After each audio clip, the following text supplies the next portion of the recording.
Eh, bueno, Eduardo, agradecerles a ustedes la confianza de poder invitarnos básicamente a dar esta conferencia, pero sobre todo por el apoyo que recibimos a diario, ¿no? Desde Lucho, pasando por Marian, bueno, el caso de Ale Pastor, mismo, bueno, Joel, tu caso, hemos estado, por suerte, en contacto, como dijiste, desde otros lados, cuando nos tocó estar en Paraguay, y ahora, por ahí, al estar más cerca, las consultas son por WhatsApp, como el grupo ahí del grupo de amigos, así que, ¿cómo no sumarnos ante esta actividad y orgullosos de poder contarles lo que hacemos en el día a día? En definitiva, no es otra cosa que eso, la presentación, poder relatar y poder compartir con ustedes nuestra visión, nuestras experiencias y poder recibir las críticas que seguro nos van a hacer repensar lo que hacemos y poder seguir mejorándolo. Así que agradecido y espero sea beneficioso y provechoso la jornada. Excelente, Rami. Nada, nada Bien. que agregar. O sea, como para empezar, lo que de alguna manera quería compartir con ustedes es cómo estaba compuesta nuestra estructura o nuestro organigrama de funcionamiento, como debe suceder, calculo, en cualquier ámbito deportivo o en clubes que de alguna manera compiten en la liga profesional. Al llegar, nosotros nos encontramos con tres áreas bien definidas y bien delimitadas, como bueno, el área técnica, el área física y el área médica. Cada área tiene un responsable que se encarga de alguna manera de los aspectos más administrativos, de las decisiones más elementales, pero tenemos por suerte un gran grupo de colaboradores que no solo cumplen esta función de asistir a sus labores en el área, sino que se preocupan mucho por la interacción con las demás áreas. Tal es así que nosotros hemos planteado, del momento en el que llegamos al club y comencé a trabajar junto a Walter Occhiato en la preparación física, hemos planteado el desarrollo de una interacción permanente entre las áreas técnica, física y médica, en pos de poder, de alguna manera, esgrimir o fundar este departamento de rendimiento o de performance, con el espíritu básicamente de apuntalar el rendimiento desde todo lo que ello implica, ¿no? Desde la recolección del dato, desde trabajar de forma mancomunada, desde poder trazar estrategias que nos atraviesen transversalmente y no que nos quedemos en el mero esbozo o en aquella fantasía del trabajo multidisciplinar. Hoy, por suerte, tenemos un hermoso grupo de trabajo que está súper comprometido. Nosotros, naturalmente, nos encargamos del área física, pero tenemos una relación prácticamente mancomunada con los kine, que están a cargo, bueno, del doctor Gustavo Ríos, con el nutricionista que nos presta permanente asistencia, al igual que con el cuerpo de entrenadores, con el cual nos sentimos plenamente alineados y nos permitimos poder interactuar e intercambiar esta información que no hace más ni menos que poder, de alguna manera, tomar decisiones o nos permite tomar decisiones de forma mucho más, digamos, asentada y de manera más integral. Entonces, cuando se nos ocurrió o comenzamos a insistir para la fundación o esgrimir este departamento de performance, no es otra que esto que dice Lorena Torres, ¿no? La idea central es recopilar información, filtrar todo lo que pueda tener impacto real en la toma de decisiones, aportar conocimiento. De hecho, esta instancia que estamos ensayando hoy y la que tenemos el sábado con la gente de Evolution no es otra que empezar a aportar algo de conocimiento, escuchar las necesidades de los deportistas, maximizar su rendimiento, prevenir lesiones y recuperar lo antes posible. Dentro de esas innumerables tareas, es que de alguna manera se esgrime la charla de hoy. Además de la estructura, quería presentar o socializar con ustedes la infraestructura que contamos para poder de alguna manera llevar a cabo cada una de las tareas que vamos a ir analizando el día de hoy. Hemos logrado que el club acceda a modernizar el gimnasio, aquella sala de musculación que llevaba 10 o 12 años en funcionamiento.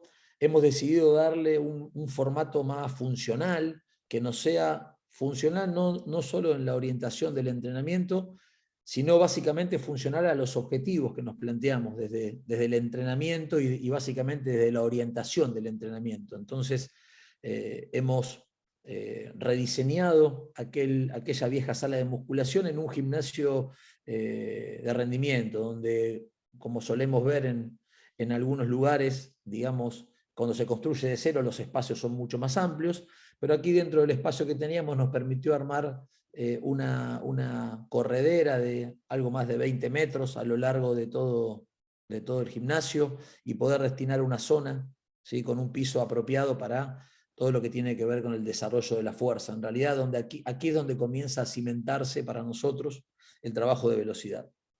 Además de contar con un gimnasio y un equipamiento apropiado, bajo la idea de Walter Occhiato, que es uno de los profes con los que trabajamos, un espacio verde que habitualmente ocupaban los arqueros para el entrenamiento. Antiguamente en el club había un viejo monumento grande, una estructura grande que ocupaba gran parte de este espacio. Hoy lo hemos podido reciclar y de alguna manera reutilizar en pos de poder hacer allí la corredera, que al principio tenía solo 4 o 5 andariveles y quizás solo llegaba hasta los 30 metros. Hoy hemos mejorado el diseño, lo hemos hecho un poco más eficiente en cuanto a la distribución de espacios y logramos tener 8 carriles y hasta delimitar una distancia de 40 metros, que es la que habitualmente utilizamos cuando buscamos estimular el pico de sprint. Bueno, habiendo desarrollado o habiendo compartido en realidad con ustedes estos aspectos, se me ocurrió poder iniciar la charla, y hacerlo de manera breve, en 2 o 3 diapositivas, poder compartir con ustedes algo de lo que dice hoy la bibliografía respecto al sprint, y con el espíritu, elementalmente con el espíritu de poder justificar o justificarnos de por qué nosotros realmente le prestamos tanta atención y por qué es una de las capacidades que consideramos elementales entrenar. Cuando hablo de esto, digo, no es que no entrenemos las demás, sino que en definitiva nosotros le hemos dado en realidad a nuestra programación semanal, le hemos dado al sprint dentro de la programación semanal un lugar, o sea, digamos, acabado, es decir, todas las semanas, de forma recurrente, de forma permanente y con algunos matices que ahora vamos a ir viendo a lo largo de la presentación. Nuestros deportistas se entrenan en el sprint. De alguna manera, lo que hoy dice la bibliografía y algunas publicaciones a nivel internacional es que aumentan la cantidad o han aumentado la cantidad de esfuerzos explosivos, e incluso la velocidad, la distancia, las intensidades de carrera o picos de sprint, como también aumentaron la cantidad de esfuerzos explosivos a lo largo de la evolución, o sea, a lo largo de este análisis realizado, ¿sí?, en la Premier League entre los años 2006 y los años 2013. Básicamente el estudio dice que la distancia total cubierta no fue de alguna manera, no sufrió un incremento significativo en el periodo descrito. Sin embargo, la intensidad de la carrera, la distancia y las acciones intensas aumentaron 30% aproximadamente. Durante el periodo temporal de este estudio, los jugadores realizaron un 40% aproximado más de pases, con un mayor porcentaje de pases exitosos, ¿sí? entre 2012 y 2013 en comparación con 2006 o 2007, que fueron la brecha de tiempo que tomaron para el estudio. Si bien sprintar, dice el estudio, o los autores en realidad, comprende solo del 1 al 4% de la distancia total cubierta en un partido, y a pesar de su naturaleza infrecuente, estos sprints ocurren durante los momentos más significativos en el juego. Es decir, esta distancia recorrida en carreras de velocidad aumentó promedio un 35% y puede atribuirse a sprints más cortos, pero más frecuentes durante las acciones del partido. En resumen, nosotros tomamos de este estudio y en realidad lo usamos como una alimentación a nuestra, o sea, como una motivación a nuestra propuesta, esto de que los sprints ocurren en los momentos más significativos del juego. Eso podemos de alguna manera vincularlo con este otro estudio que se realizó en la Bundesliga, donde citan o colocan al sprint directo como la acción más frecuente en las situaciones de gol. Es decir, además de haber aumentado la cantidad y la calidad de los sprints, parece ser que los sprints, ¿sí?, son la acción más frecuente cuando suceden los goles, que en definitiva son aquellos que nos posibilitan ganar un partido, ¿sí?, o que influyen en realidad en la pérdida de los partidos. El estudio dice que el 83% de todos los goles de la temporada 2007 y 2008 en la Bundesliga, los sprint rectos, fueron las acciones más dominantes en las situaciones ofensivas y decisivas. El sprint recto, dice el estudio, permite a un jugador escapar de su oponente, llegar a una zona libre para disparar a la portería o dar un pase decisivo. La línea recta, entonces, es la conexión más corta posible entre dos puntos y por lo tanto, dicen los autores, parece que el sprint directo le permite al atacante llegar a una posición prometedora y anticipada en el menor tiempo posible. La mayoría de los goles que sucedieron o que se analizaron a lo largo de este estudio fueron convertidos por los delanteros tras un sprint directo, recto, sin pelota. El sprint con pelota entonces puede ralentizar el movimiento y por lo tanto el delantero no tiene ya la ventaja que fue descrita anteriormente. Esto no es sorprendente si se considera que solo el 1.2 al 2.4 de la distancia de la carrera durante el partido es cubierta con pelota, dice Di Salvo. En conclusión, los resultados del presente estudio muestran que la potencia y las habilidades de velocidad son importantes en situaciones decisivas en el fútbol profesional. En particular, los sprint directos son la acción más dominante a la hora de marcar goles. Por último, he intentado hacer una recopilación, ¿sí?, de distintas publicaciones. Últimamente la gente de Skill Corner hizo, dos o tres publicaciones donde intentaban colocar o en realidad valorar las prestaciones de las dos copas europeas respecto a las 5 ligas top. Utilizaron para valorar, ¿sí?, en las dos publicaciones, utilizaron para valorar las ligas, ¿sí?, o para de alguna manera clasificarlas de manera de ranking, utilizaron datos del sprint. No solo la velocidad máxima alcanzada, expresada en kilómetros por hora, sino también la cantidad de esfuerzos o la distancia total cubierta por los equipos. Es decir, que si nos quedamos, o sea, la idea es no quedarnos con lo que dicen los dos primeros papers, sino también entender de que de hace un tiempo a esta parte, el sprint es utilizado en alguna de sus variantes, es decir, o de sus variables, como dijimos, ¿no? El pico de sprint, los metros acumulados por el equipo, la cantidad de esfuerzos en la zona de sprint, es utilizado para valorar la intensidad, ¿sí?, de los jugadores, para valorar la intensidad de las ligas y también, como vimos o como vemos, para darle para organizar un ranking respecto a las posibilidades o a la intensidad de los equipos. Aquí compartí con ustedes algunas de las diapositivas, o más que nada de las fotos, ¿sí? O de las infografías, esa es la terminología apropiada, que figuran en la aplicación o en las publicaciones de Skill Corner.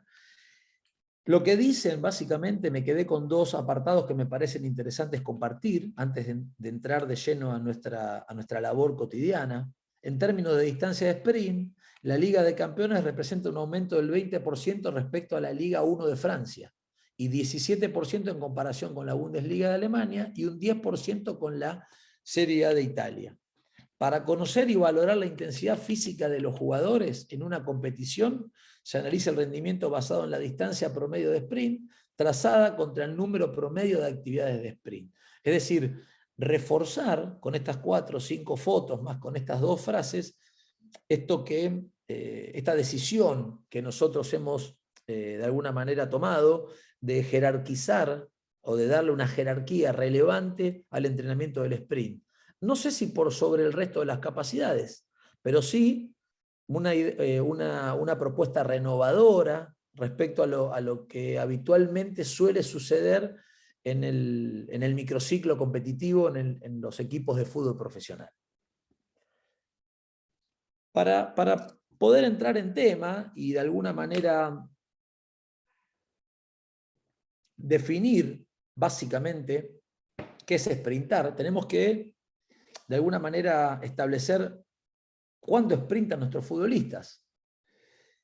Es difícil encontrar en la bibliografía internacional cierto consenso. Estos umbrales no están validados o internacionalmente hay un acuerdo, es decir, según el proveedor de tecnología o según los dispositivos que se utilicen para medir. De hecho, nosotros utilizamos la tecnología Catapult y por defecto, es decir, por los valores que trae el operador o que vienen programados de fábrica, decidimos quedarnos con estos umbrales. Para nosotros el sprint se da a partir de los 24.1 km por hora. Es decir, dependiendo qué variable, la ventana de tiempo es determinante. Pero si vamos a mirar los metros en la banda o el pico sprint, los futbolistas o quienes ejecuten deberían estar arriba de 24.1.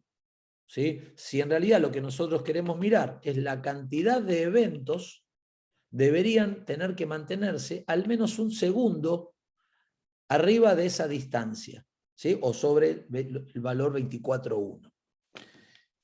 Entonces es muy común, lo primero que quiero de alguna manera establecer, es muy común leer en las publicaciones, en los diarios de entrenamiento o dentro de la jerga que habitualmente manejamos, que cuando realizamos tareas coordinativas y con algunas salidas, con algo de rapidez, en la bibliografía internacional se habla de SAC, ¿sí? De agilidad, coordinación y rapidez. Nosotros lo llamamos velocidad. En realidad, yo hice junto con algunos de quienes se encargan de la parte de videos en el club, hicimos una suerte de dibujo en nuestra pista. Nosotros hemos monitoreado desde el comienzo, desde los primeros entrenamientos en el club, hemos monitoreado frecuentemente, semana a semana, todas las sesiones destinadas a estimular el sprint, y hemos visto que nuestros deportistas, que nuestros futbolistas, no sprintan en distancias menores a los 15 metros. Al comienzo, cuando empezamos a entrenar, esto sucedía mucho más arriba. Necesitábamos recorrer 20 o 25 metros para entrar en zonas de velocidad. Es decir, que todo lo que sucedía por debajo de esa distancia era aceleración. ¿Sí? No solo porque estábamos por debajo de los 24, sino que si en algún momento llegásemos a esa velocidad, no lográbamos sostenernos, ¿sí? en esa ventana de tiempo.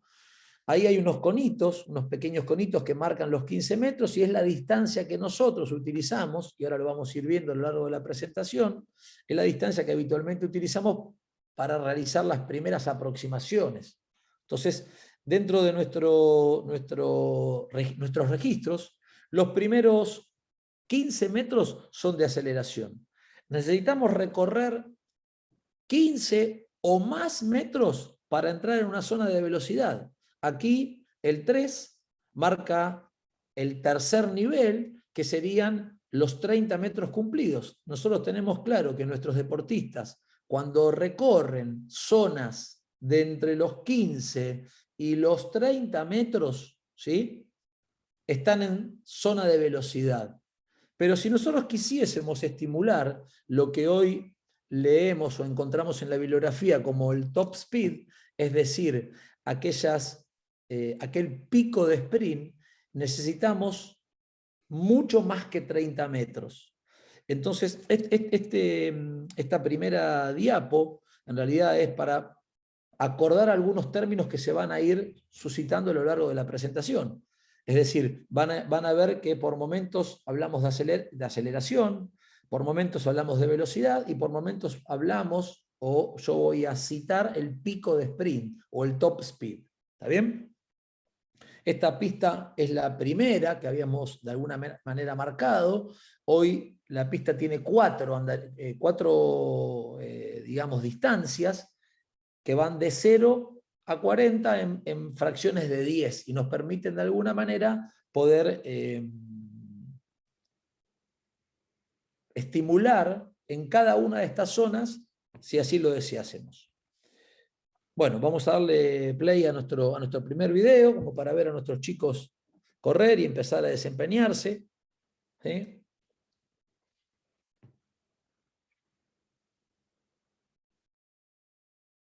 Ahí está Walter en plena actividad, intentando explicar las partidas.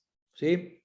Nos interesa mucho variar la partida, no solo utilizar la partida de pie, sino estimular las partidas bajas para poder aumentar la fuerza o el impacto de la fuerza en los primeros pasos, ¿sí?, para poder acostumbrarlos o incentivarlos a empujar el piso en pos de estimular esos primeros pasos en búsqueda de la posición vertical. Bien.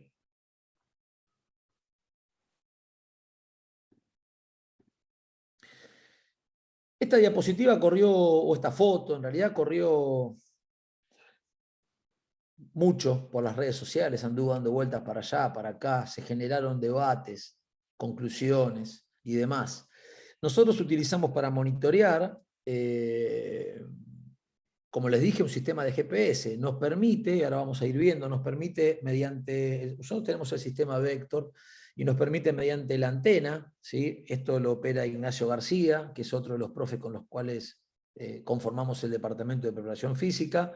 Nacho puede monitorear desde la computadora e incluso puede monitorear desde los dispositivos inalámbricos o wireless, como son en este caso las tablets, que ahora vamos a ir viendo en los videos que están presentes permanentemente, para ir generando un feedback y una alimentación y una retroalimentación con los deportistas cuando van ejecutando. Nuestros dispositivos o nuestra manera de medir no nos permiten conocer el promedio de velocidad, ni tampoco nos permiten conocer el tiempo, o sea, sí permiten, pero la edición sería una edición sumamente laboriosa y demasiado complicada, como para poder conocer en una pasada de 30 metros cuál fue el tiempo que tardó de 0 a 10, de 10 a 20 y de 20 a 30, ¿sí? Y también el tiempo promedio que tardó en recorrer, o la velocidad promedio que tardó en recorrer los 30 metros. Si tuviésemos fotocélula, quizá podríamos conocer o tener claro ese valor. Hoy nosotros en realidad lo que conocemos es los metros que acumula en la banda de sprint, es decir, por arriba para nosotros de 24.1 kilómetros por hora, la cantidad de esfuerzos que realizan, es decir, todas las veces que logran sostenerse arriba de 24.1 kilómetros por hora, se marca como un esfuerzo de sprint. Y también conocemos el pico de sprint, es decir, este top speed, esta velocidad máxima alcanzada en esa carrera. Aquí lo que nosotros vemos en realidad es una comparación de dos velocidades que en definitiva son diferentes. Comparamos o compararon en esta publicación la velocidad alcanzada, el pico de velocidad máxima alcanzada por Mbappé en una carrera durante un partido, con el promedio de velocidad que alcanzó o que tuvo Bolt en alguna de sus carreras. Este es un error que no podemos permitirnos al momento de analizar el dato. Una cosa es valorar el promedio y otra muy distinta es contemplar o valorar el pico de sprint. Cualquiera de los dos datos son útiles para poder conocer la intensidad de la tarea y también la prestación del deportista. Ahora, sería un error, ¿sí?, confundir a uno con otro, como ha sucedido a lo largo de esta presentación, cuando querían hacernos creer que Mbappé era más rápido que Bolt, cuando en realidad estábamos evaluándolo de dos formas diferentes. Bien. Dicho esto, nosotros entonces utilizamos la lógica que reviste este gráfico aquí arriba. Tenemos claro que en los primeros 10 a 15 metros la prestación de nuestros deportistas tiene que ver con la aceleración. Luego hay una transición entre la aceleración y la velocidad que se da entre los 15, 20 y 30 metros para llegar al top speed, es decir, aquella velocidad en zona de sprint máximo cercana a los 40 metros. Nosotros nos fuimos dando cuenta que en la medida en que el sprint se entrena y se estimula de forma habitual, es posible correr estos valores hacia la izquierda de la curva. Entonces nosotros fuimos viendo que algunos jugadores, producto de haber ganado fuerza, de haber desarrollado habilidades técnicas y básicamente de haber entrenado el sprint, lograban estar en zonas de sprint más cerca de los 20 que de los 30 y lograban estar en picos de sprint o en zonas de top speed más cerca de los 30 que de los 40. Después también, para poder movilizar esta curva hacia un lado o hacia el otro, hay estrategias o utilizamos algunas estrategias como por ejemplo que las partidas no siempre sean partidas detenidas, como aquí figura, ven la partida lanzada. Es decir, nosotros también nos fuimos dando cuenta que en detrimento de la aceleración, es decir, del valor de aceleración, si nosotros largamos a nuestros deportistas de manera lanzada, le damos unos 5 o 10 metros para que vayan rompiendo la inercia y moviéndose, y a partir de cruzar la línea cero sprintan, es muy probable que nosotros logremos correr la curva hacia la izquierda y que la velocidad esté, como les dije, entre los 15 y los 20 o 25, y que cerca de los 30 consigan estar en zonas de top speed. Acá la diapo dice que el 90% de la velocidad máxima, ¿sí?, alcanzada, o sea, se alcanza en realidad a los 20 metros por los deportistas más veloces. Es decir, esto nosotros también lo fuimos correlatando, pero básicamente nuestros deportistas son futbolistas, esto tenemos que entenderlo, no son velocistas, no están acostumbrados ni entrenados para realizar una sucesión de sprint, y que la fatiga, que el estrés y sobre todo que la demanda muscular no altere la biomecánica. Es más, hasta les diría que no hay una técnica exquisita en la ejecución de los movimientos. Como vamos a ir viendo, nosotros dedicamos mucho tiempo a la enseñanza, no solo de las partidas, sino de la mecánica de carrera. Wall es un obsesivo especialista en ello, y también hemos ido desarrollando cierta cantidad de actividades que nos permite valorar, ¿sí?, a través de los quinogramas, a través de distintos drills, que nos permite ir estimulando las distintas fases de la carrera en pos de mejorar aspectos técnicos, que sean determinantes al momento de sprintar. Nosotros, entonces, para retomar la charla, lo que hicimos fue, o lo que hacemos habitualmente, es utilizar una planilla de Excel, similar a la que ustedes están viendo en pantalla, en donde vamos registrando el promedio para los 10 metros, el promedio para los 15. ¿Por qué digo el promedio? Porque nunca es una única repetición. Siempre los deportistas hacen 2, 3, 4 o las que sean necesarias o planificadas. Entonces, lo que vamos registrando es el promedio para esa distancia y qué porcentaje de la velocidad máxima de ese deportista significa. Nosotros utilizamos, como dice la diapositiva, el punto de corte es 90, cuando la velocidad, el promedio de velocidad máxima alcanzada supera el 90%, la celda se pinta de verde. En la medida en que la velocidad esté por debajo del 90, la celda se mantiene roja.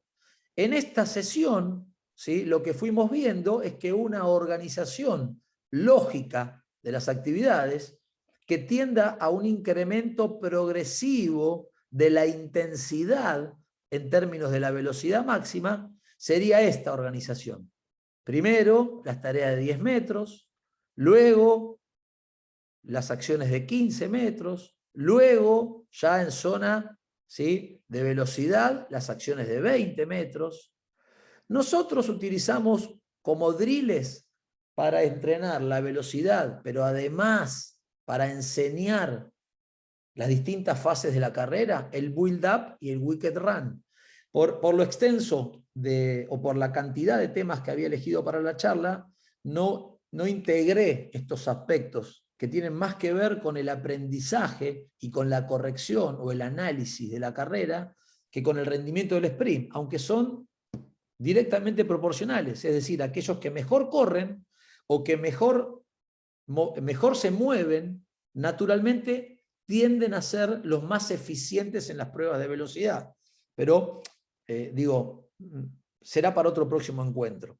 ¿Sí? Lo que está claro es que nosotros colocamos primero el build-up, que es, digamos, en criollo, construyendo el sprint. Es una aceleración en 20 o 30 metros, donde nosotros vamos fijando distintas fases o porcentajes. Comienzan corriendo al 30, después lo hacen al 50, para el tercer momento al 70 y terminar cercano al 90 o el 100%. Es una aceleración o una carrera progresivamente acelerada.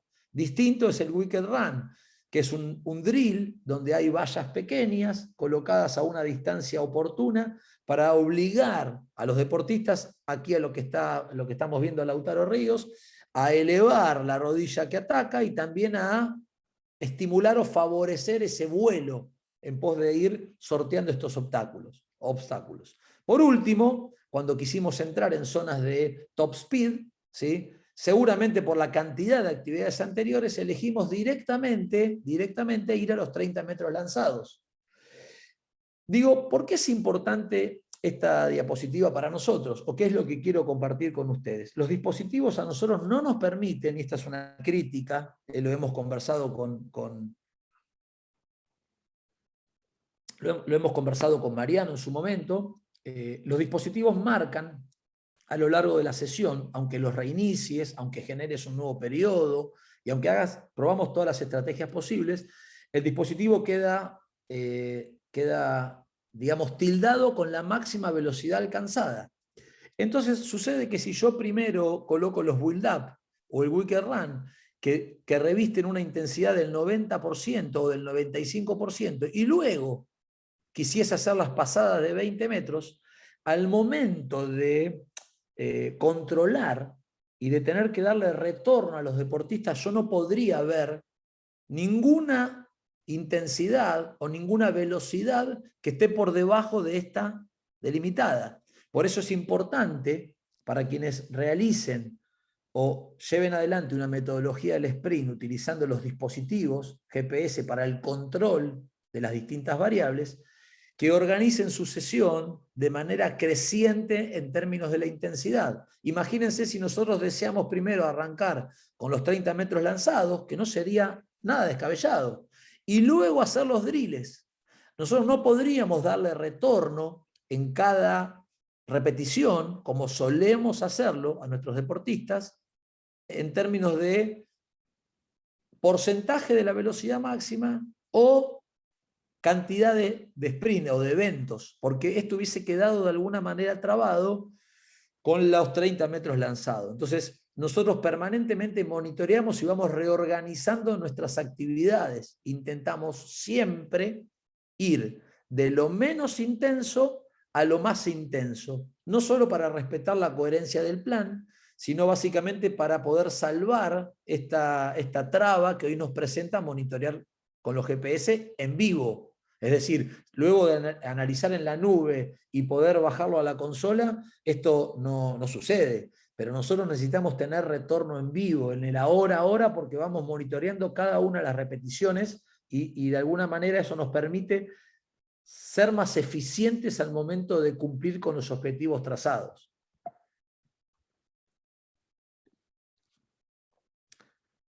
En términos del sprint, hay una publicación, un paper muy interesante, que hicieron varios autores, en donde compararon los sprint, ¿sí?, o los datos y los resultados del sprint obtenido en un test de 40 metros versus el entrenamiento del sprint en carreras lineales de 5 a 40 metros, con lo sucedido en los juegos pequeños de espacio reducido, los juegos medios de espacio reducido, los juegos grandes y los juegos oficiales de partido. Y no es nada novedoso, pero sí me parecía muy valioso poder compartirlo. Ellos encontraron que las velocidades más elevadas se dan en el test, ¿sí?, analítico, luego en el entrenamiento analítico de la velocidad.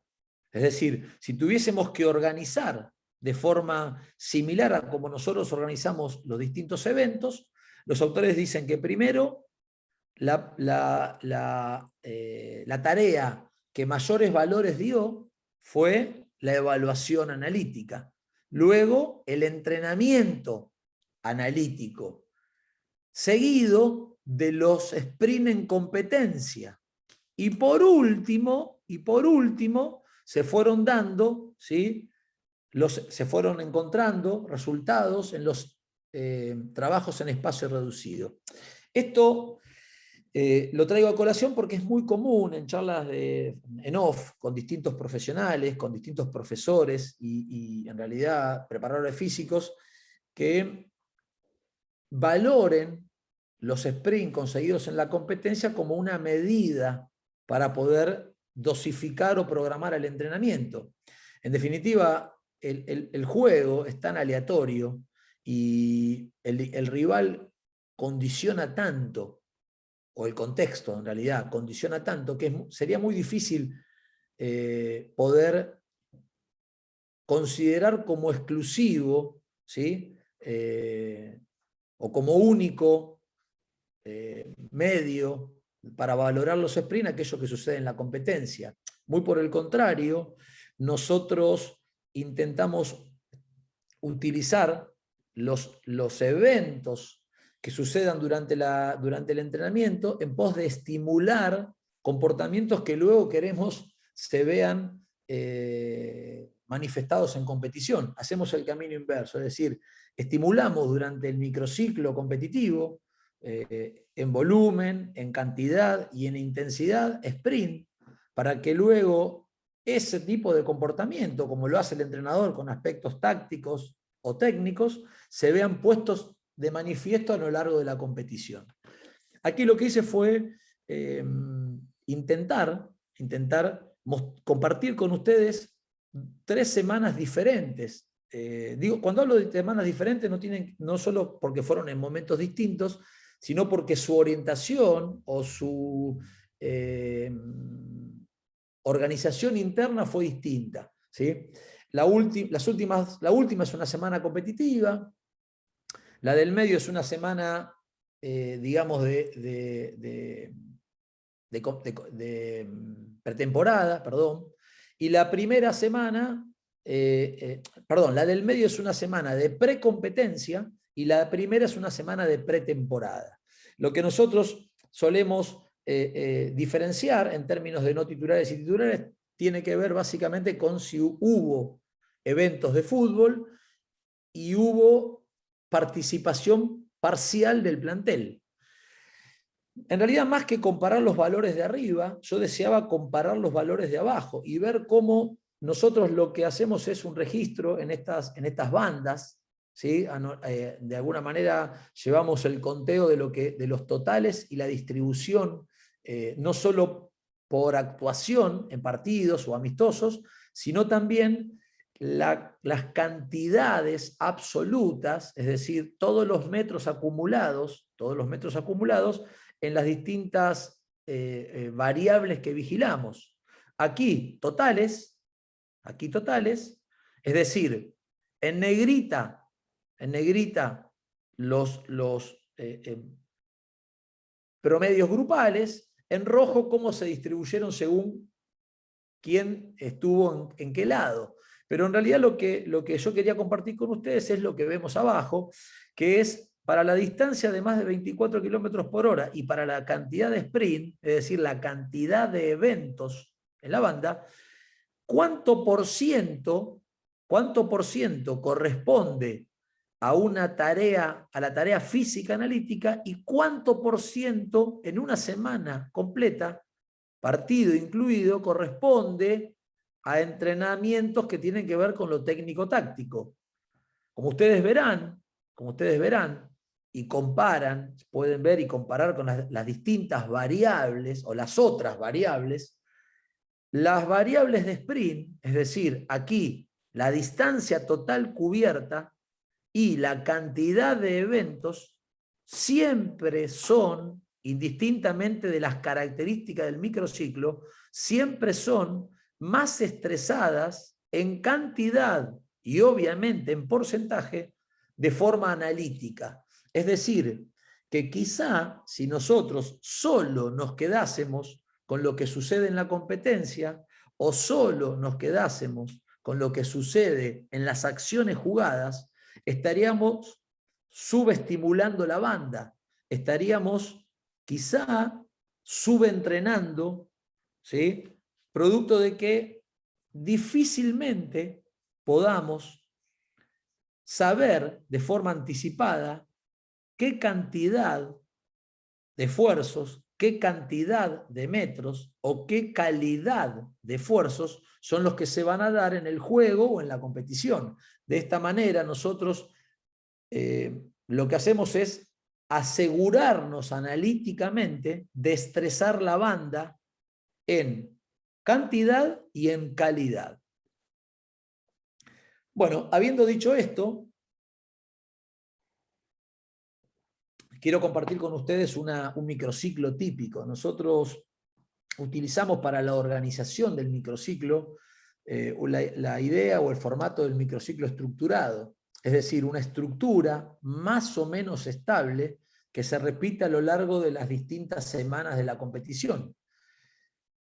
Tiene una estructura interna que solemos o que intentamos se repita en la medida en que nos den los distintos días.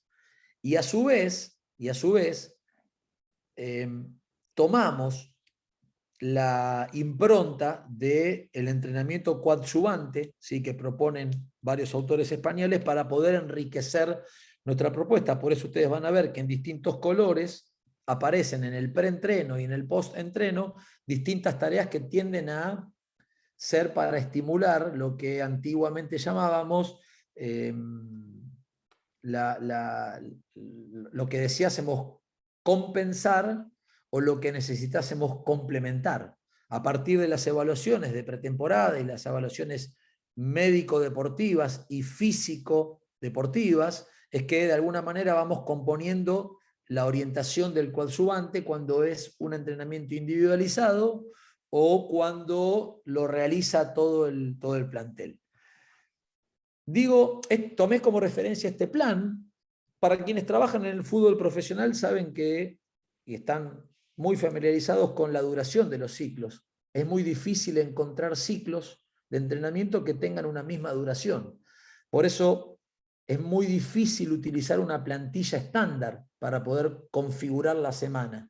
Lo que nosotros vamos haciendo entonces es disponiendo de los días y utilizando este nomenclador del match day +1 al match day -1 y dándole una orientación determinada cada día. Es decir, básicamente nuestro periodo adquisitivo, el momento de mayor carga de entrenamiento, cuando lo orientamos hacia lo físico, tiene que ver con los aspectos de la velocidad, con los aspectos de la fuerza y con los aspectos de la resistencia.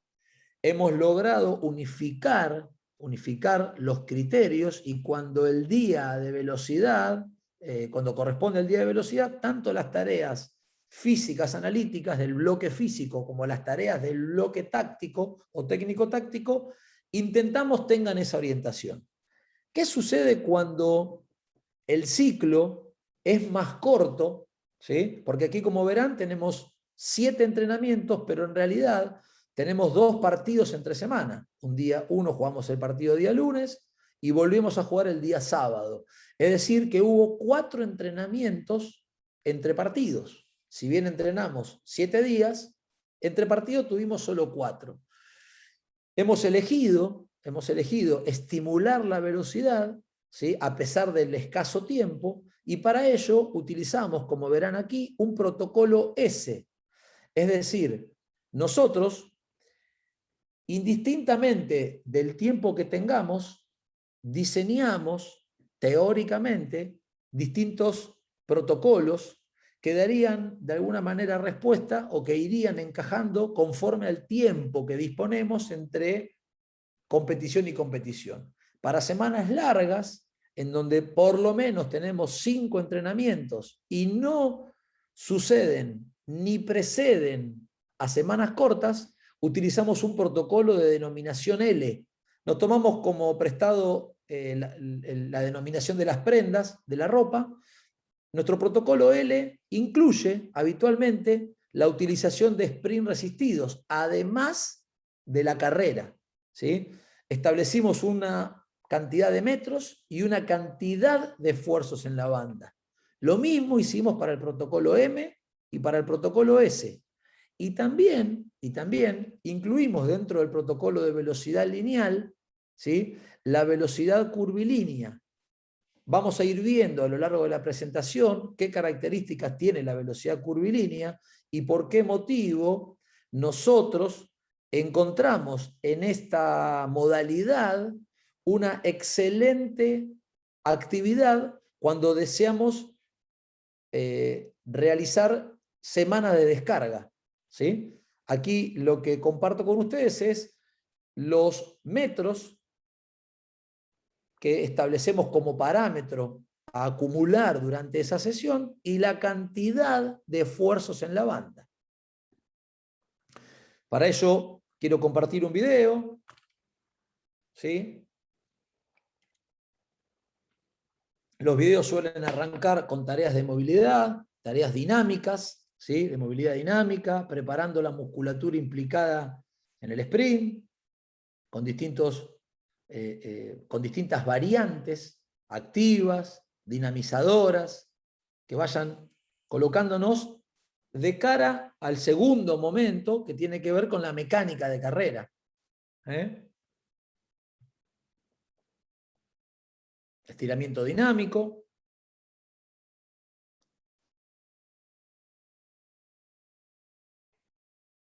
Algo de pliometría.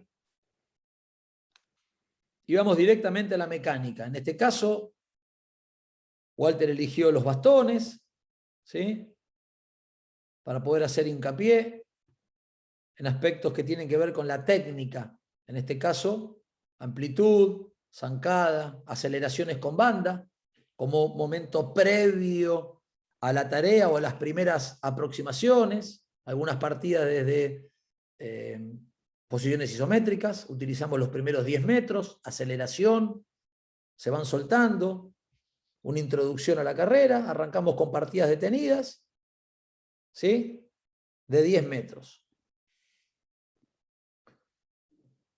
¿Cómo se manifiestan las variables que nosotros habitualmente vigilamos, ¿sí?, en esta velocidad lineal? Aquí a la derecha de la pantalla coloqué unos print de pantalla de lo que nosotros habitualmente vemos en las tablets y que nos posibilita la antena, ¿sí?, y el software de los dispositivos.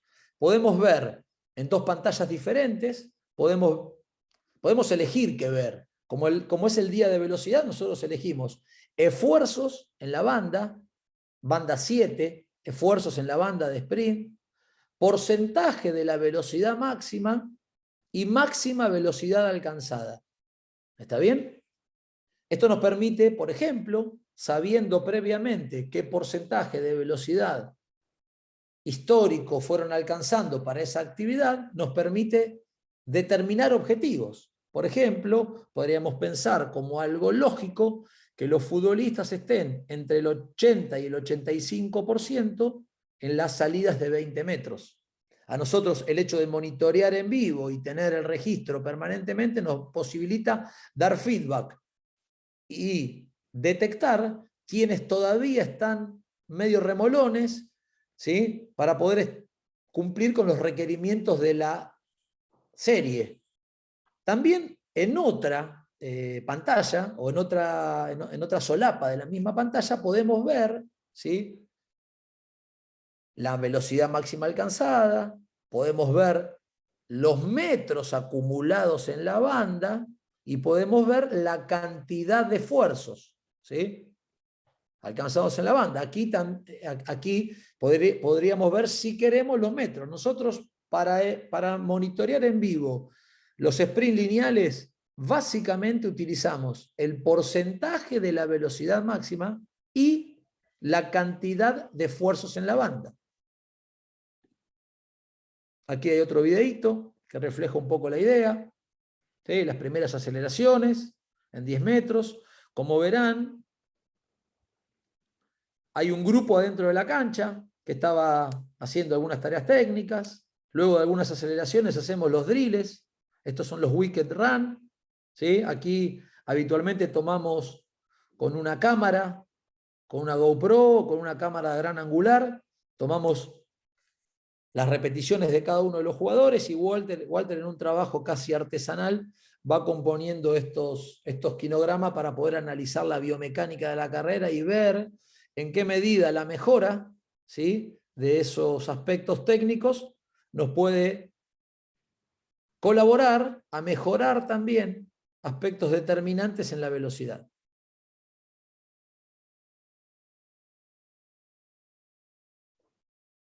El objetivo de esta sesión era acumular metros en la banda y estar cerca o arriba del 90% de la intensidad. Por eso ustedes ven que la largada es símil bandada de pájaros. En definitiva, ya abandonamos los aspectos técnicos de la partida, ¿sí?, y ahora hacemos foco en la cantidad de metros, pero sobre todo en el pico de sprint alcanzado. La otra variante que nosotros utilizamos para estimular el sprint lineal, ¿sí?, y como les dije, lo utilizamos como actividad lúdica, por lo general hacemos carreras de persecución para poder romper con el esquema habitual del entrenamiento de la velocidad, es de alguna manera la velocidad curvilínea. También definimos un protocolo para la velocidad curvilínea y solemos utilizar tareas que tienen este formato. Utilizamos para definir la velocidad curvilínea números y letras. El 8, ¿sí?, la S y la C. Y encontramos, mediante el monitoreo y el registro o el análisis de los datos, que las distancias, ¿sí?, que habitualmente recorremos están en torno de los 40, 35 y 30 metros. Es decir, que la velocidad curvilínea, para que sea fluida y puedan acelerar, no debe tener curvas muy cerradas. Para ello, utilizamos distancias entre los 30 y los 40 metros. Encontramos que cuanto más giros, ¿sí?, tenga la tarea, menos posibilidades de sprintar y obviamente porcentajes más bajos de la velocidad máxima encontramos. que cuando los giros se suceden en curvas más abiertas. En este caso, encontramos la mayor cantidad de sprint y encontramos el mayor porcentaje de velocidad máxima. ¿Está bien? Aquí quiero compartir con ustedes algunos ejemplos. Por ejemplo, en este caso, utilizando la geografía del terreno de juego. Determinamos una zona de partida para que uno parta más, de alguna manera, beneficiado o favorecido, y que el otro, de alguna manera, partiendo de atrás, Luchito tramposo, intente alcanzarlo. Este ejemplo que estamos viendo ahora nos va a servir para la aproximación que quiero compartir con ustedes. ¿Qué nos fuimos dando cuenta? Nos fuimos dando cuenta que el mero hecho de que la tarea sea distinta a lo que hacíamos siempre, pero que además sea tipo persecuciones por bandos, aquí fíjense que el amarillo persigue siempre al verde, y vemos cuántas veces fueron cachados o agarrados los verdes, y cuántas veces fueron agarrados los amarillos, ¿sí? Al hacer un formato más, o sea, menos habitual, menos programado, más light, permite de alguna manera que se distiendan y que se suelten y obtener otros valores. Encontramos, por ejemplo, también estas situaciones, como vemos en esta carrera, que si nosotros armamos los equipos de manera aleatoria, ¿sí? Uno y uno, entregando las pecheras al inicio del entrenamiento, es muy factible que algunos rápidos corran con algunos lentos, que los rápidos sean poco probable sean alcanzados, y que los lentos casi siempre sean agarrados. Entonces, hemos probado algunas otras estrategias, como por ejemplo organizar los grupos o los equipos o las parejas por igualdad de velocidad máxima. Entonces, de esa manera, quien persigue y quien escapa tienen posibilidades similares de éxito. Es decir, ninguno cuenta con cierta ventaja previa a correr. Aquí, como vemos, el ejemplo de la velocidad en 8, ¿sí?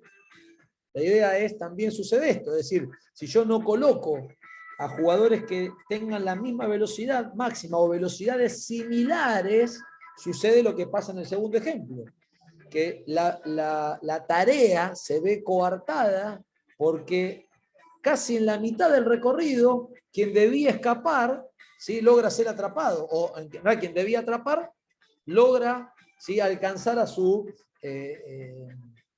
competidor. Entonces, aquí, la mitad de la tarea, ¿sí? Vamos perdiendo metros de la tarea y también vamos perdiendo posibilidades de sprintar. Por eso es importante la estrategia en la organización de los grupos.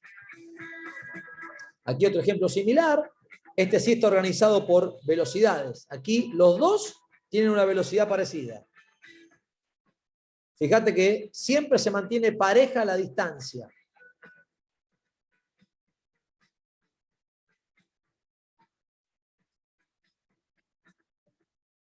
Dado, ¿sí?, las características de la tarea, acá podemos observar en nuestra planilla de Excel, una vez finalizado el entrenamiento, lo mismo que fuimos observando a lo largo del entrenamiento. Observamos en vivo, vemos porcentaje de la velocidad máxima, vemos cantidad de esfuerzos en la banda y vemos velocidad máxima alcanzada, ¿sí? También revisamos el orden lógico en el que debiese ser organizada la tarea. Nosotros, al comienzo, ingenuamente, colocábamos primero los sprints en C y luego las tareas en 8. Pero nos dimos cuenta que, en realidad, lo ideal, en términos de una intensidad creciente, sería, luego de las aceleraciones que generen como si fuese acondicionamiento previo para la carrera, lo ideal sería colocar, en nuestro caso, que son estos modelos, colocar primero la actividad en 8, porque promedio los jugadores alcanzan el 65.7 de su velocidad. Luego la tarea en 6, o en S, porque alcanzan el 80%, y al final la tarea en C, porque estarían arriba del 82, 83, 85%. Además de estos datos, nosotros encontramos que la tarea o la velocidad curvilínea es ideal para sesión de descarga porque logramos sumar esfuerzos en la banda sin acumular porcentajes dañinos en la banda de velocidad. Cuando hablo de dañinos, digo, podríamos pensar en que intensidades, ¿sí?, cercanas al 90, 95 o más, solicitan o ponen en funcionamiento una solicitación o una demanda mucho más alta y exigente de los isquios que intensidades más bajas aún se encuentren sprintando. Entonces podríamos pensar que este tipo de tareas nos da ¿sí?, cierto rédito o cierto crédito en la cantidad de sprint, ¿sí?, y no así a la intensidad que realizan el sprint. ¿Está bien? Entonces, también hemos utilizado o hemos sugerido al staff de kinesiólogos utilizar este tipo de tareas como primer paso en la rehabilitación o en la reconstrucción del sprint. Es decir, nosotros podríamos pensar en que previo al paso de los jugadores a trabajar con el grupo, debiesen estar en un porcentaje de su velocidad histórica máxima.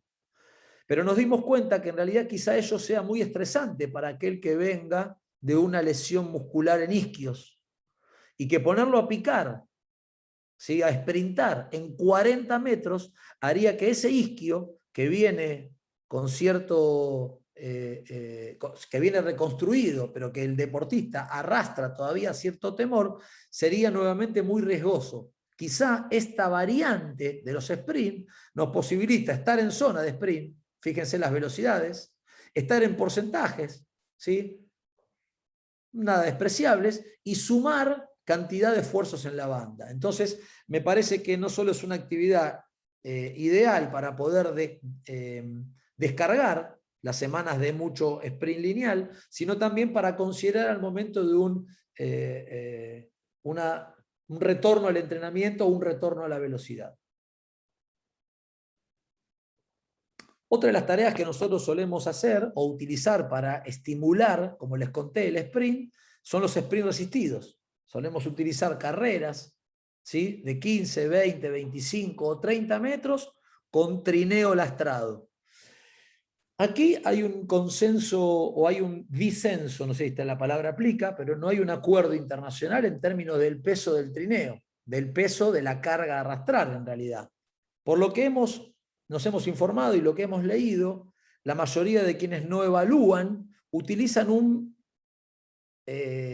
porcentaje del peso corporal o del body mass en torno del 20%. ¿Sí? Dicen que la carga ideal o la carga óptima ronda al 20% del peso corporal. Nosotros, que en realidad intentamos evaluarlo y medirlo todo, encontramos que esto no es tan cierto, al menos con la población que entrenamos, porque de pensar exclusivamente en el peso corporal, quizá estaríamos subestimando las posibilidades de fuerza o los valores o la capacidad de fuerza del deportista en cuestión. Entonces lo que hicimos fue una sesión de entrenamiento de sprint resistidos con 2, 3 o 4 cargas distintas. Aquí cité la última que realizamos, que fue determinar la carga óptima. El objetivo es determinar la carga óptima, luego de un acondicionamiento previo como el que vimos, con movilidad en el piso, movilidad dinámica, mecánica de carrera, aceleraciones y unos 2 o 3 sprints de 20 metros para tener el dato de los 20 metros del día. Realizamos carreras con trineo lastrado, con 2,5 kilos adicional y con 5 kilos adicional. Lo que registramos fue, entonces, la velocidad alcanzada con el peso y la velocidad alcanzada con la segunda carga. Y calculamos mediante una fórmula sencilla de 3 simple cuánto por ciento fue la pérdida de velocidad para determinar cuál era la carga óptima para cada jugador. También, para quitarnos la duda, vimos cuánto representaba esa carga en términos del peso corporal. Esta fue un entrenamiento del sprint resistido que además lo utilizamos para determinar la carga óptima. Semana posterior que volvimos a utilizar sprint resistido, los agrupamos por carga, ¿sí?, óptima, y encontramos, ¿sí?, que para los dos grupos el promedio de velocidad no llegaba, o la pérdida de velocidad, el promedio de la pérdida de velocidad no llegaba, promedio de los jugadores, a impactar en más del 9%, aunque en algunos casos puntuales superaba levemente el 10% para el grupo más pesado, y uno de los casos se disparó algo más del 15% del grupo de los más ligeros, ¿sí? Es decir, nosotros no solo utilizamos los trineos para estimular el sprint, sino también monitoreamos respecto a cuál es la carga óptima para seguir entrenando en zonas de velocidad. No estamos en contra del trineo pesado, pero creemos que es mucho más conveniente, ¿sí?, para desarrollar fuerza y hacer hincapié en la técnica, el prowler push o el trineo de empuje, el que vimos en las primeras fotos en el gimnasio, más que el trineo de arrastre. Porque este trineo, como va sujeto en la cintura, cuando en realidad lo empezamos a cargar con pesos que van arriba del 40%, del 50% del peso corporal, lo que empieza a suceder es que terrible carga hace no solo que pierdan una importante velocidad en pos de ganar fuerza en el empuje, sino que empiezan a batallar contra el trineo y lo que hacen es empezar a generar ondulaciones en la cintura, en la cadera, ¿sí? Pierden el control de la pelvis, comienzan a alterar la posición horizontal del cuerpo, o la posición natural de la espalda, de la vertical de la espalda, y comienzan a variar el ciclo correcto en la posición correcta de las piernas. Con lo cual no utilizamos el trineo pesado, mucho menos para estimular el sprint. Aquí también quiero compartir con ustedes algunos videos, ¿sí?, algunos ejemplos prácticos. Como verán, el trineo es ligero y permite desarrollar, ¿sí?, velocidades. No solo si consideramos o si miramos lo que tiene que ver con los metros alcanzados en la banda, sino básicamente con la cantidad de esfuerzos. No así, obviamente, el correr con un lastre, por más ligero que sea, porque el trineo pesa algo más de 7,5 kilos, es decir, que los del grupo ligero corren con 10 o arrastran 10, y los del grupo pesado arrastran 12,5.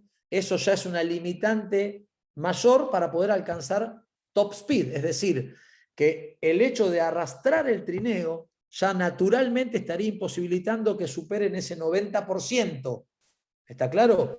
Por eso que si en esa misma sesión nosotros quisiésemos, además que toquen pico de sprint, utilizamos el andarivel 1, la cámara, y le pedimos que desde partida detenida sprinten en 30 o en 40 metros. No solo pensando en sumar metros en la banda, sino también en ese día estar arriba del 90 o el 95% de su velocidad máxima.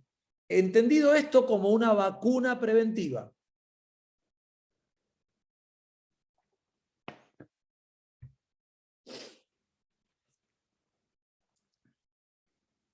Bien, creo que ya llegaron los primeros. Aquí, más allá de que se repita, ¿sí?, comparto un video institucional, es decir, también el club se hace eco de nuestras tareas, ¿sí? Este es un video que el club armó en pos de un monitoreo de la velocidad con trineos, y cómo los chicos van compitiendo y cómo de alguna manera se desafían e intentan romper sus propios récords y sus propios valores. ¿Cómo se manifiestan las variables que vigilamos habitualmente en el sprint resistido? Aquí tomé un print de pantalla de la nube, ¿sí? Porque en definitiva no encontré o no hice en su momento debido algún print o alguna toma de la pantalla cuando lo vemos en vivo. Lo que habitualmente miramos, ¿sí? En este caso me adelanto un poquitito a lo que serían las bandas relativas, ¿sí? Aquí vemos que en realidad los esfuerzos de trineo están siempre por debajo, estuvieron siempre por debajo del 85% de la velocidad máxima. Es decir, no son esfuerzos de altísima calidad, si vemos en porcentajes de su velocidad máxima. Suman sprint, estos son dos sesiones diferentes, suman cantidad de esfuerzos en la banda. Fíjense, 2, 7, 8, 5, 8, a un porcentaje de la velocidad máxima promedio del 78%, ¿sí?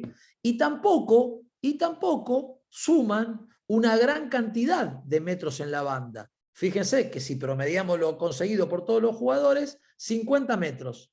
En 5 sprint, en 5 eventos, promedio 78%, promedio 50 metros acumulados.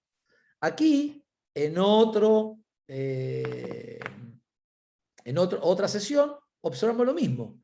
Esfuerzos en la banda de calidad, 0. Promedio, 4 esfuerzos.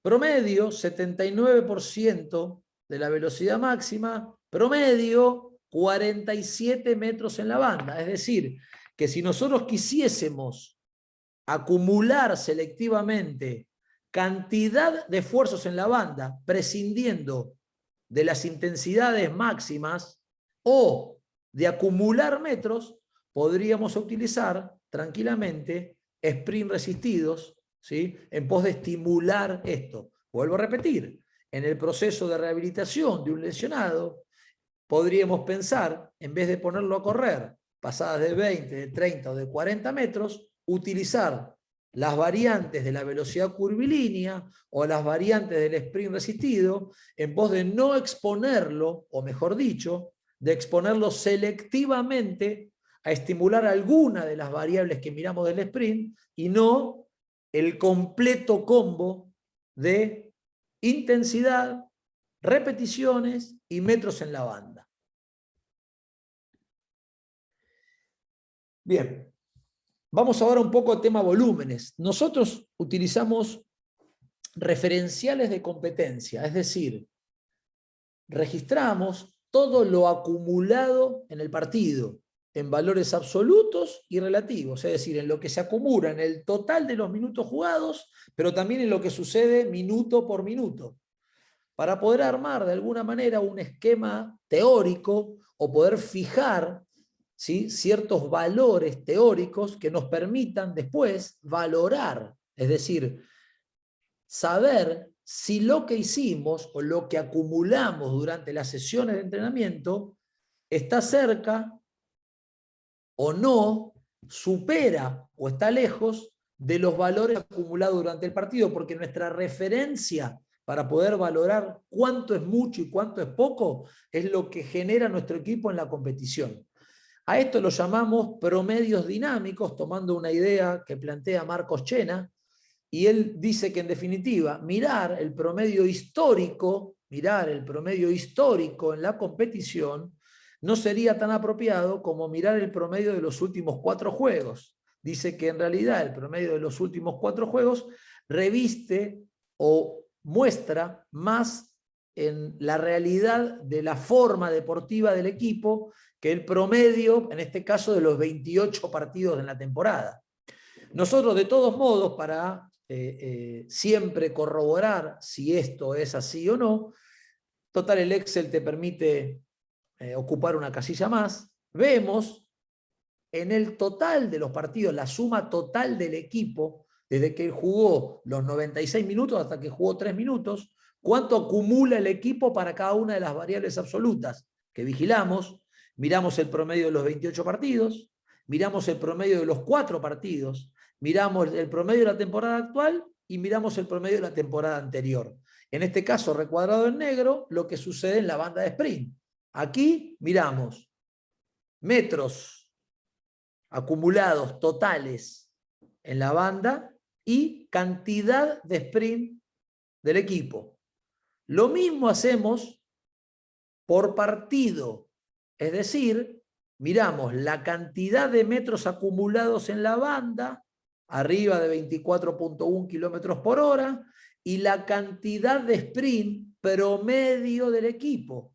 Aquí vemos 1, 2, 3, 4, 5, 6 partidos, pero nosotros volvemos a mirar el promedio de los 28 partidos de la temporada, el promedio de los últimos 4, el promedio de la temporada anterior y el promedio de la temporada actual. También podríamos mirar por partido, ¿sí?, la variable relativa, el sprint, la cantidad de metros en sprint por minuto.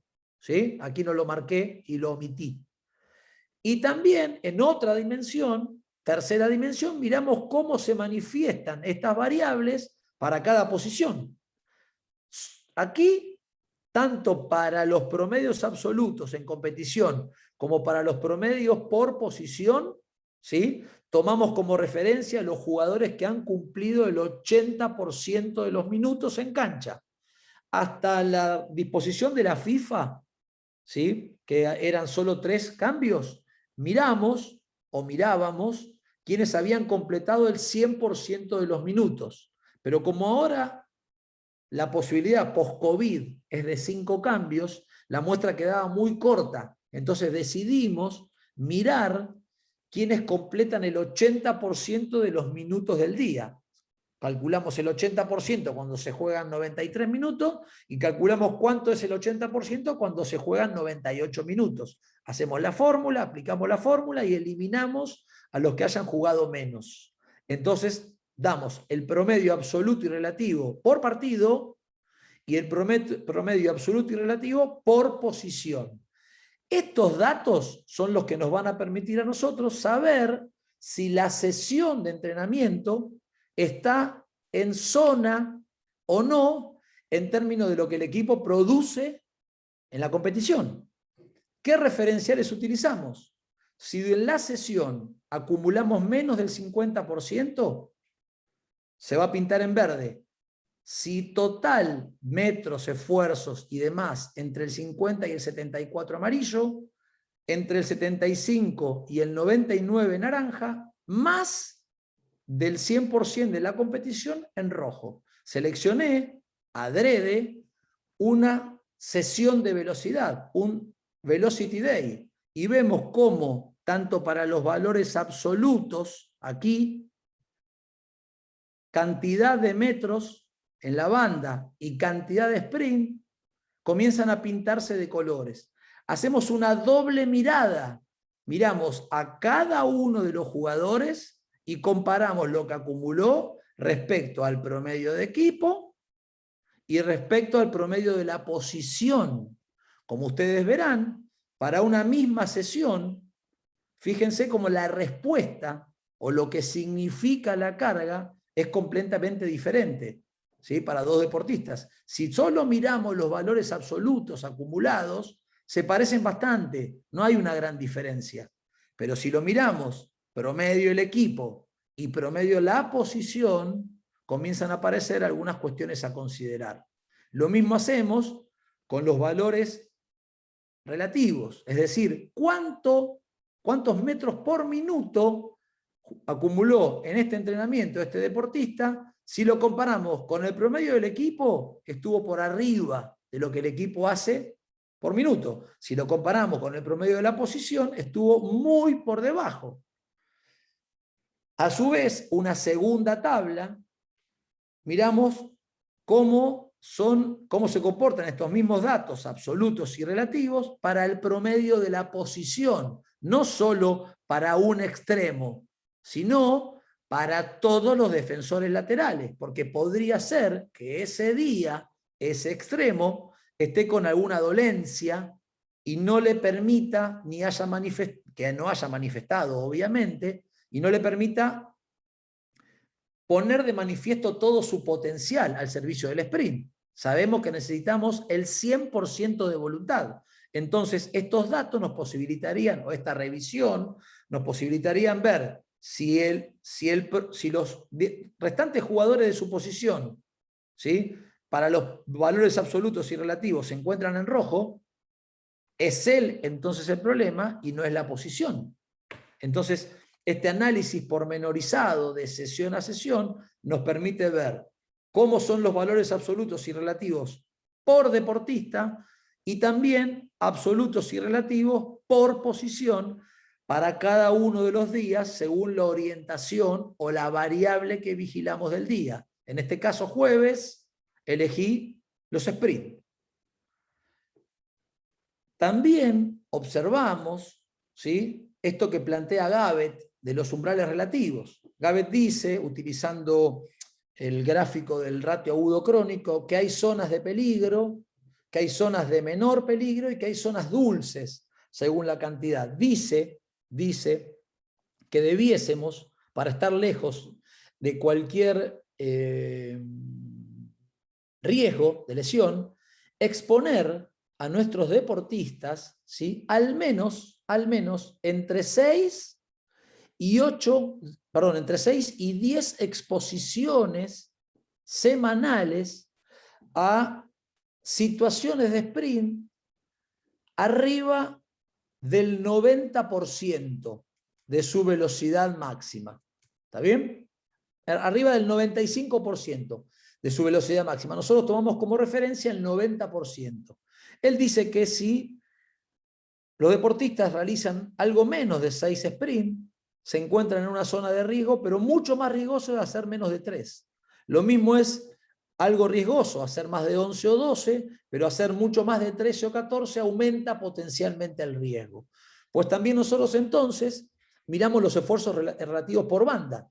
Es decir, relativizamos las bandas. No solo juzgamos a los jugadores por la cantidad, ¿sí?, de metros acumulados en la banda, absolutos, utilizando el punto de corte de 24.1, sino que también miramos relativo a su máximo en qué porcentaje se colocó, por eso es el 95 o 90% de su velocidad máxima, es decir, que es acorde a cada uno, a la prestación de cada uno, y también vemos la cantidad de esfuerzos por banda.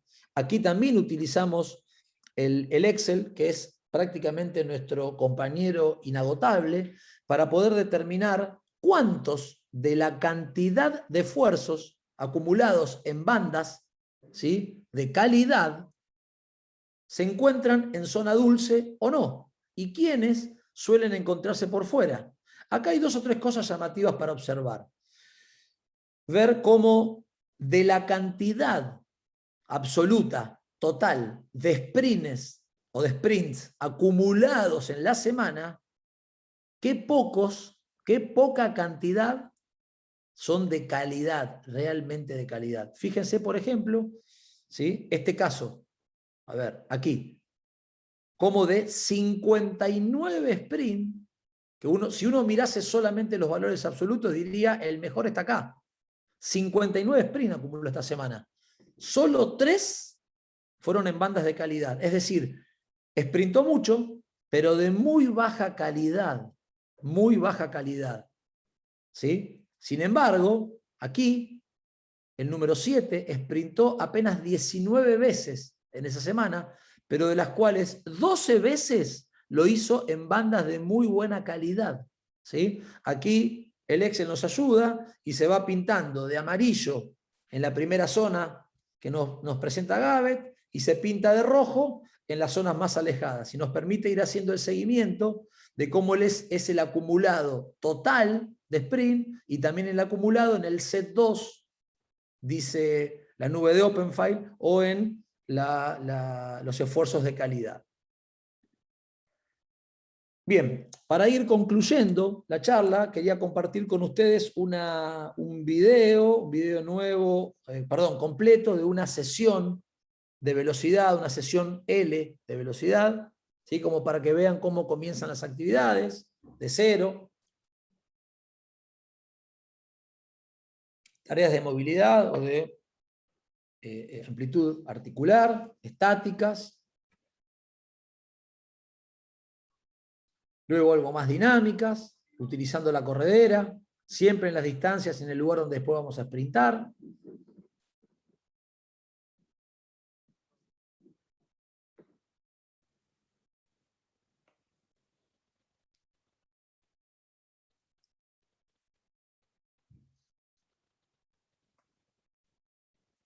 Como dijimos, después de las tareas de movilidad, de suelo, o las tareas de movilidad dinámica y algo de pliometría, pasamos a todo lo que es mecánica de carrera, ¿sí? Largamos los bastones y comenzamos a trabajar sincronizando piernas y brazos, en movimientos que luego sean transferibles a la carrera, ¿sí? En empuje, en posiciones de la pierna que ataca, de la pierna que recobra.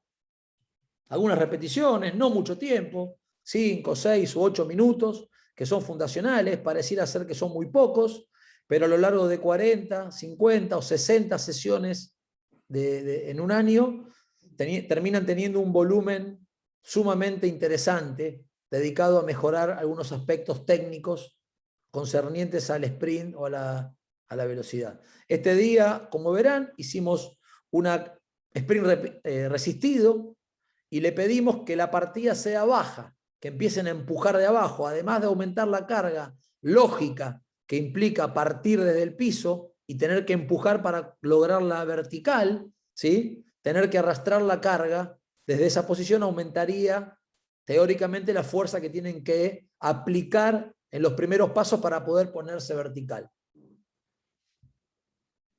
Fíjese que la carga no es una carga que sea, digamos, de una gran solicitación o que dependa de una gran demanda. Por el contrario, la llamamos carga óptima, aquella que no incide en la pérdida de velocidad, muy por el contrario, no se manifiesta en esa pérdida de velocidad, y luego de haber hecho algunas repeticiones de trineo, comenzamos con los sprints, ¿sí? Las primeras salidas son a 20 metros, aquí ya acumulamos cantidad de repeticiones por banda, ahora vamos a los metros, primero en 20 metros, y ahora vamos al top speed o al pico de sprint en los 30 metros. ¿Sí? Primero acumulamos cantidad de esfuerzo por banda, después acumulamos entonces metros en la banda y al final acumulamos pico de sprint. Para luego ir al campo y realizar alguna tarea introductoria, casi siempre jugada, alguna conservación, que al principio es necesaria porque los jugadores vienen tiesos y con cierta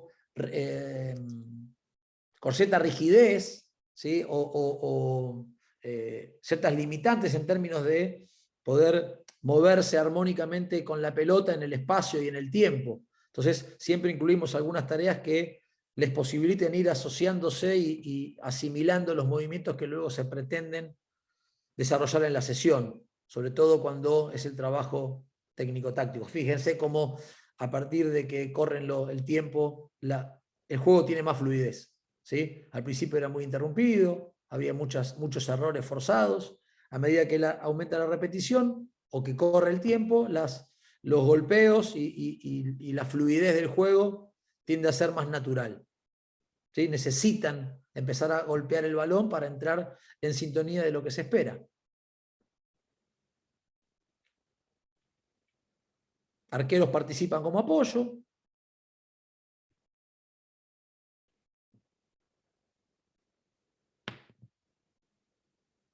Bien, para pasar al trabajo central de ese día, seguramente este fue un día de pretemporada, por el volumen y por la cantidad de sprint. ¿Sí? Ahora vamos a jugar 3 contra 3, previo un sprint de lado a lado para poder entrar y jugar con una pelota, una definición rápida, y una segunda, un juego más fluido. ¿Sí? Es decir, que para nosotros, cuando nosotros de alguna manera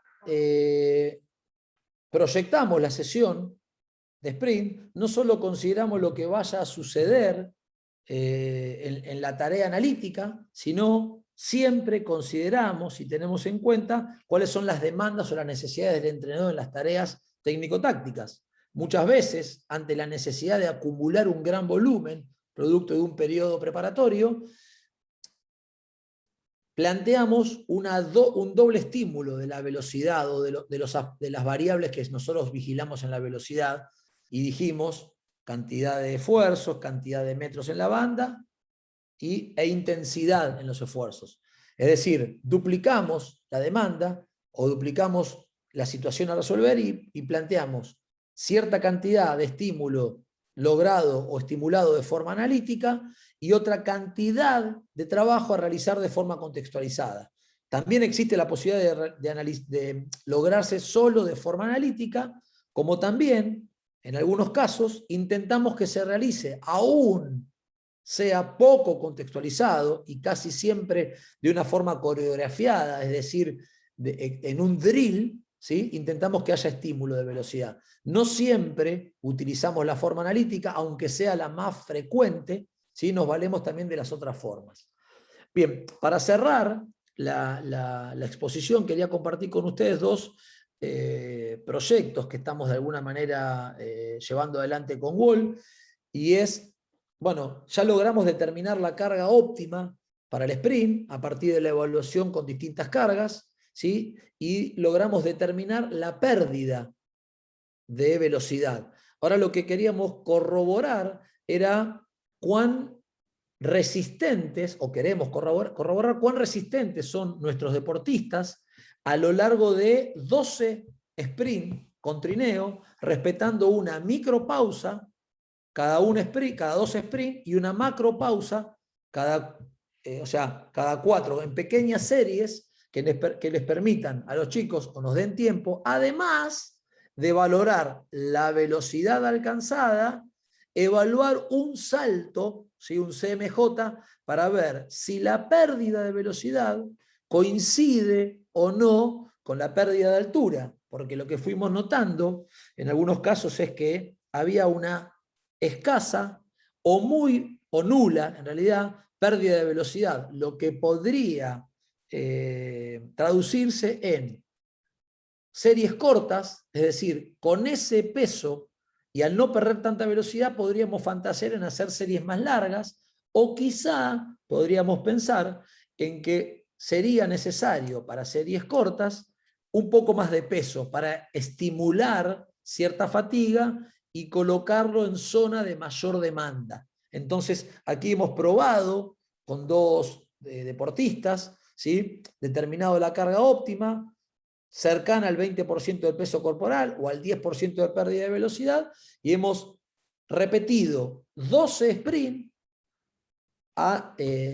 y antes de partir cada uno hemos tomado un salto en altura para ver, como les decía, cómo se comporta la pérdida de velocidad y si esa pérdida de velocidad se traduce en pérdida de altura. Hay cierta cantidad de bibliografía y algunos estudios de Morín y algunos otros investigadores que dicen que una forma eficiente, cuando no tenemos tecnología, en este caso fotocélula, para valorar la pérdida de velocidad, podría ser analizar la pérdida de altura, ¿sí? En el salto vertical como un determinante para interrumpir la cantidad de carreras una vez que esa altura, que esa pérdida de altura, supere el 10%. Todavía está en proceso de gestión. Espero que para la próxima charla poder tener alguna conclusión algo más rica. Y el segundo punto que estuvimos viendo es que nos dimos cuenta que quizá determinando valores estándar para todo el grupo, estábamos subestimulando algunas posiciones, ¿sí? A los deportistas que habitualmente se desempeñan en algunas posiciones, y sobreestimando a algunos otros. Entonces, lo que hicimos, y ustedes saben, para quienes trabajan en el fútbol y saben de lo difícil que es hacerles entender la necesidad de que algunos trabajen un volumen menor a otros dentro de la sesión, no para compensar, ¿sí? Es muy difícil hacerles entender de que unos tienen que correr hacer 8 repeticiones y otros tienen que hacer solo 5. Entonces, la primera estrategia que buscamos es realizar un volumen individualizado, siempre utilizando la misma cantidad de esfuerzos, para todos igual, lo que hicimos fue una distribución diferente, interior, o sea, en las distancias. Entonces, planteamos, por ejemplo, para los defensores centrales, que haya 4 sprints de 20 metros, de los 6 que haya 4 de 20, uno de 30 y uno de 40, logrando así un total de 150 metros teóricos para los defensores laterales, mucho más real a su prestación, uno de 20, uno de 30, 4 de 40, ¿sí? Así lograrían en 6 repeticiones 210 metros. Y así fuimos determinando, ¿sí?, dentro de una misma composición, dentro de una misma sesión y utilizando distancias similares, distinta distribución de los esfuerzos. Esto fue teoría, en teoría realizaron esto, luego fuimos a ver qué pasaba en la práctica. Y lo que vimos es que, en cierta forma, esta podría llegar a ser una estrategia válida para individualizar el volumen, cosa que hasta ahora no habíamos hecho. Es decir, fíjense que la distancia de sprint, ¿sí? La distancia de sprint se modifica sustancialmente conforme a las distintas posesiones en el campo, no así el promedio o la cantidad de esfuerzos. Es decir, aquí figuran más esfuerzos que la cantidad que hubo en la serie porque incluyen algunos esfuerzos, se incluyen algunos esfuerzos de la entrada en calor. Pero fíjense cómo podría llegar a ser esta una forma elegante, por así decirlo, para no alterar el orden reinante, para no generar ningún tipo de molestia, incomodidad, ni tener que dar por ahí quizá explicaciones de más, pero que con cierta carpa, por así decirlo, nos permita individualizar el volumen y que sea quizá más apropiado no solo a las distancias que habitualmente recorren las distintas posiciones, sino al volumen acumulado en competición. Así que este también es una alternativa que estamos probando, queremos acumular más datos para poder volcarlo al papel y hacer alguna propuesta algo más formal que solo un proyecto o algo que estamos analizando. Así que les agradezco realmente muchísimo por la atención. He pasado una horita y media muy grata, me he sentido cómodo y orgulloso de poder compartir con ustedes lo que hacemos, lejos de poder ser la verdad absoluta o un dogma, es a conciencia y sinceramente la tarea que realizamos a diario, la concepción, la mirada que tenemos, y nos enorgullece mucho poder a través de este medio compartirla con ustedes. Bueno, Rami, primero yo felicitarte poco, me encantó la charla. La realidad es que mucho laburo y lo que mostraron es lo que hacen ustedes y eso tiene el doble de valor. Ya lo habíamos hablado previamente, pero te lo vuelvo a decir. A veces de la teoría a la práctica hay un bache muy grande y ustedes están mostrando lo que hacen con mucha formación. Así que nada, a mí particularmente me encantó y he recibido algunos mensajitos de gente que se tuvo que bajar preguntando cosas, así que nada, hay 13 preguntas, Rami. Bien, primero, Fer, quiero que me des un minuto nada más para agradecer a cada uno de los que está aquí en esta ronda, que hoy algunos no nos acompañan, pero sin cada uno de ellos sería imposible hoy poder estar relatando esta experiencia. A cada uno de los chicos, de los jugadores, a cada uno de los que componen el staff, agradecer mucho a mis dos compañeros, a Wally y a Nacho, que a diario trabajan incansablemente para que hoy podamos, o que yo pueda estar frente a la pantalla, pero yo solamente soy una pequeña parte de una gran estructura. Solamente me muestro yo, me ven a mí, pero somos un grupo de compañeros que vamos camino a cosechar o a transitar una amistad y que estamos trabajando a diario para poder, como decís vos, tener la certeza, la certeza, la seguridad y sentirnos orgullosos por lo que hacemos. Así que desde aquí mi reconocimiento y mi agradecimiento a cada uno de los chicos que conforman el plantel y a cada uno de los que conforman el staff. Clarísimo, buenísimo. Bueno, Vamos Rami, nomás. bueno, las preguntas te las voy haciendo, Dale, dale, dale. pero bueno, hay algunas que las fuiste respondiendo, por ahí está bueno que lo aclares cortito. Algunas de las preguntas que fueron haciendo por ahí fue antes que después lo aclares, pero bueno, primero, bueno, un placer escucharte, Jorge. Si le pones metros a los frenados. Bien, buena pregunta, Jorge. Nos dimos cuenta que algunos, claro, cuando uno evalúa top speed, vos estás pensando en el pico de sprint. Es decir, tenés que estar lo más cerca posible de tu pico histórico. Se lo decimos previamente y le decimos en qué porcentaje estuvo cada uno. Nos dimos cuenta que obviamente la corredera termina en los 40 metros, pero hay unos 5, 6, 7 o 10 metros más y muchos siguen acelerando sabiendo de que a mayor distancia a recorrer, más posibilidades de lograr estar en valores altos de su máxima velocidad. Nos fuimos dando cuenta de esto y lo que hicimos fue colocar a nuestro staff, a nuestros chicos, a nuestros colaboradores, a los kines, digamos como algunas veces colocábamos conos y otras veces los colocábamos a ellos como para delimitar una zona de frenado. No hacemos frenados a cero en las tareas de velocidad máxima, de sprint. Sí lo utilizamos cuando de alguna manera queremos estimular las desaceleraciones o las aceleraciones y quizá tiene que ver con el protocolo de fuerza, el día de fuerza. Pero sí nos dimos cuenta de que necesitamos delimitar una zona para que dejen de acelerar. Bien, clarísimo, muy claro. Además, otra cosa, fuiste muy claro en todos los ejemplos, todo eso es una apreciación personal para explicar todo muy, muy docente para mí. Bueno, acá pregunta, lo dijiste, pero bueno, ¿cuántas veces en la semana entrenar los sprint? ¿Una vez por semana o te guías por los picos? Bien, hay mucha bibliografía al respecto. Nosotros intentamos, bueno, no hablé de este tema que está bueno aclararlo. ¿Quién preguntó, Fer? Preguntó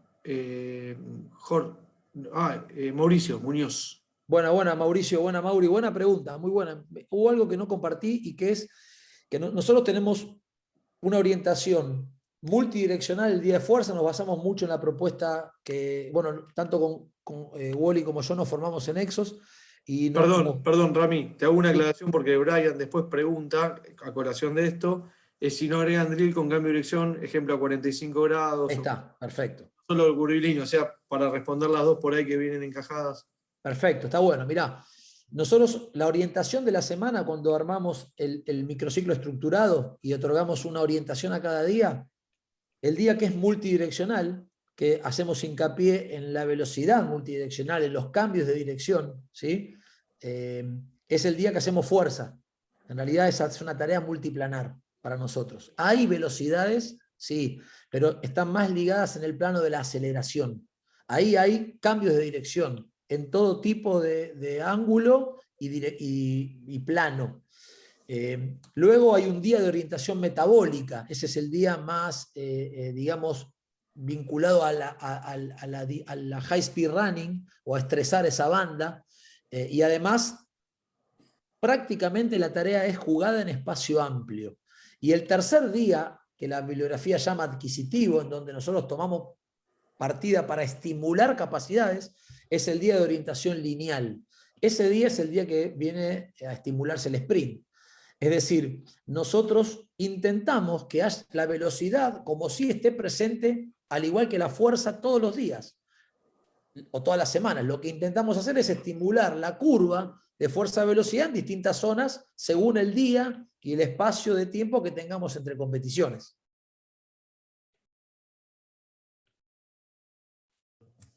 Buenísimo, bien. S-Cats, hola S. Vamos, ese. ¿Cuándo realiza la tarea de sprint analítica previo o posterior al entrenamiento? Lo hacemos durante el entrenamiento, es decir, hoy contando con esta nueva estructura del gimnasio, hemos logrado que nuestros chicos se presenten 1 hora, 45 minutos antes a realizar los planes pre-AB. Los kines han hecho un trabajo impresionante, han integrado todas las evaluaciones que realizamos, tanto las físicas analíticas como las tareas que tienen que ver con los rangos de movilidad, de estabilidad, hemos generado algunos cuadrantes para vincular 2 evaluaciones y hemos determinado mediante el sistema del semáforo quienes tenían alguna necesidad especial. Han hecho planes individuales que atienden a la necesidad y los utilizamos como pre-AB. 2 o 3 veces por semana los jugadores tienen media hora antes del entrenamiento una preactivación orientada al déficit. Y otros 2 o 3 días, dependiendo de lo largo del ciclo, utilizamos las pantallas que tenemos en el gimnasio y proyectamos activaciones que casi siempre tienen que ver con la demanda del día anterior. Tenemos claro, esto es una fija, cuando hacemos trineo o estimulamos el sprint resistido, al otro día tenemos una gran cantidad de, se manifiestan en el wellness, una gran cantidad de dolencias, molestias, incomodidades en los flexores. Entonces, al día posterior al haber hecho velocidad resistida o sprint resistido, la tarea de pre-up tiende a todo lo que es los flexores. Cuando hacemos velocidad lineal y vamos a zonas de top speed, en distancia de 30, 35 o 40 metros, sabemos que la demanda o la solicitación de los isquiotibiales es mayor. Entonces, ese día siguiente, el pre-up tiende a estimular, ¿sí?, a poder acondicionar esos isquios para el trabajo. Lo que solemos hacer es utilizar las tareas pre-AB como entrada en calor. Intentamos, en lo posible, no quiero que nadie se sienta susceptible por esto que voy a decir, pero para nosotros desde hace un tiempo murió la entrada en calor, es decir, no creemos en la entrada en calor, creemos que con las instalaciones que tenemos y con el tiempo que le dedicamos al preentreno, alcanzaría de manera suficiente para realizar todo lo que es la parte general del entrenamiento, y lo que hacemos para optimizar el tiempo en cancha es ir a los bofes. Es decir, obviamente no arrancamos a sprintar en 40 metros, hay una preparación del sprint, pero que nunca demanda más de 10, 12 o 15 minutos, teniendo en cuenta de dónde venimos, es decir, cómo fue el día anterior, la temperatura, teniendo en cuenta algunas cuestiones que habitualmente tomamos del wellness todos los días. Entonces, no todas las sesiones de sprint son iguales, pero intentamos que el sprint sea previo, o sea, inmediatamente después del acondicionamiento previo, el pre-ab, ¿sí?, y previa a la tarea técnica en campo. Si tuviésemos que suplementar, solemos no hacerlo después del entrenamiento, no queremos incurrir en ninguna lesión y queremos de alguna manera valorar la fatiga que generó el entrenamiento. Sí, cuando tienen que suplementar la banda de high speed running, lo hacemos después, pero con la velocidad no, nos quedamos al otro día, previo al entreno, o a las 72 horas o 48 horas, si hiciese realmente falta.